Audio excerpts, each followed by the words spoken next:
So I'd like to begin this video by first apologizing to everyone watching. I feel like I need to put like 12 disclaimers on this before I get into it. Most importantly, if you have an uneasy stomach, you probably don't want to hear the horrors that I've seen. I should also note that this is not necessarily a review of this anime. It's more so just me talking about it, my experience watching it. This bizarre anime that I bumped into based on pure chance. Wasn't looking for it, I swear. So for those of you in the anime community, you know that anime likes to do a bit of fan service, and a lot of that fan service tends to be fetish based. They'll have these brief scenes where you like get a panty shot or a close-up of a woman's foot or something like that, and for the most part it's in the background. It doesn't take priority over the show. But then there are other animes where they make it specifically for a fetish.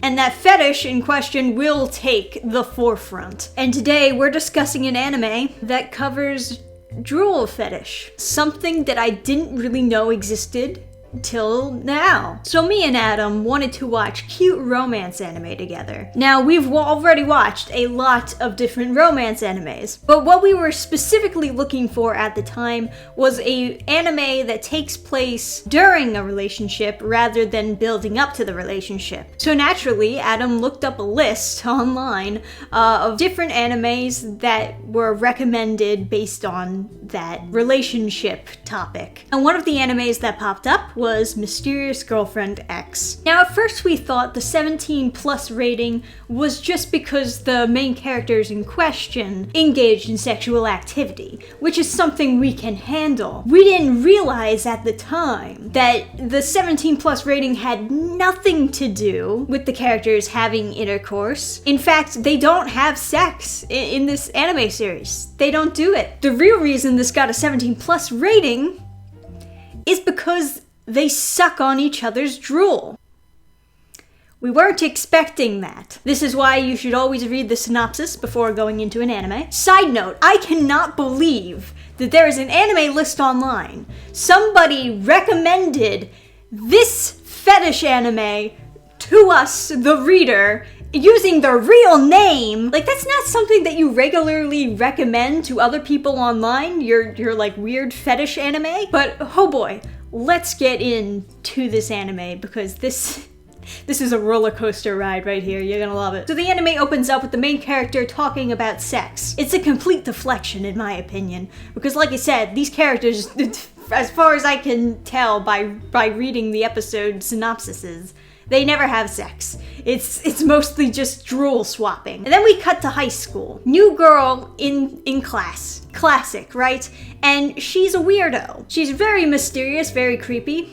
And she passes out at her desk one day. He goes over to her to wake her, and he gets this.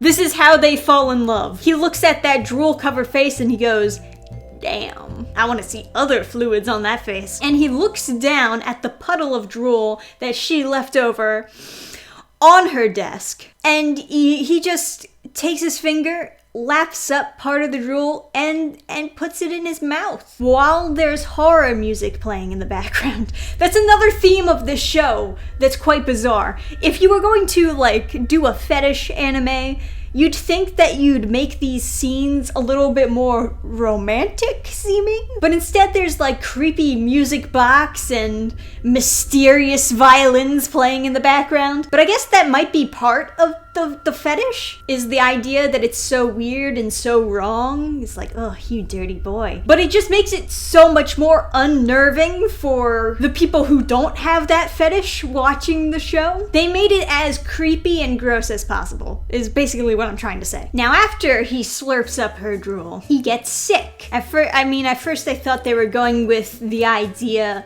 that maybe she had a cold and she gave it to him because he slurped up her drool or something. But then she comes to visit him while he's sick, and it's so fucking weird. She spits on her finger and puts it in his mouth, tells him to, I want you to suck on my finger now. And then by having more of her drool, he gets better, fully recovered from his illness.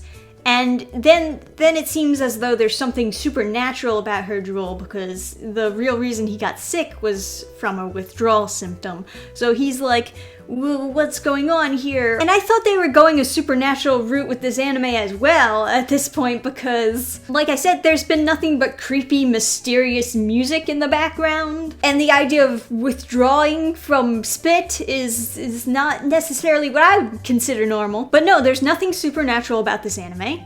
The reason that he had withdrawal symptoms from her saliva is because he was in love with her. It was a love sickness. So basically, he had so much sexual pleasure from tasting her drool that it became an addiction for him, and he needed more. And so begins the plot of this anime. He never gets over that addiction, folks. She has to keep giving him her drool. Now, not too long after this, they officially start dating, but don't let that fool you. They don't kiss. No, they don't kiss to exchange the drool, because that would be too normal. They continue just drooling on their fingers and sucking the finger, the most unromantic way possible to exchange drool with another person. All while there's creepy music box in the background. So unnerving. I mean, especially if you have a sensitivity to the sound of saliva or squishy liquids, you will not be able to watch this. Believe me, Adam was watching this with me, and he looked as though he was going to vomit, but for some reason, we just kept watching. This is obviously not something we should be watching, but we gotta see how this episode ends. Now, I hope my description of this anime has not left a sour taste in your mouth. Ugh. Believe it or not, the reviews for this show are actually overwhelmingly positive, which I guess makes sense, because if you make a show specifically made for a particular fetish, you're hitting a very passionate niche, an audience who is looking for that type of stuff and would not otherwise have it if you didn't make it. So naturally, they'll take what they can get. It's like, oh, finally, a drool fetish anime. 10 out of 10. I am willing to believe that it gets better. Like, I can definitely imagine their relationship as the anime goes on may very well contain cute romantic scenes, but at the end of the day, it's still a fetish anime. It's still something that circles around the idea of, ooh, look at that drool, isn't that sexy? And if you're not into that fetish, then I don't think you can really watch this anime. This is how I'll express my love to you.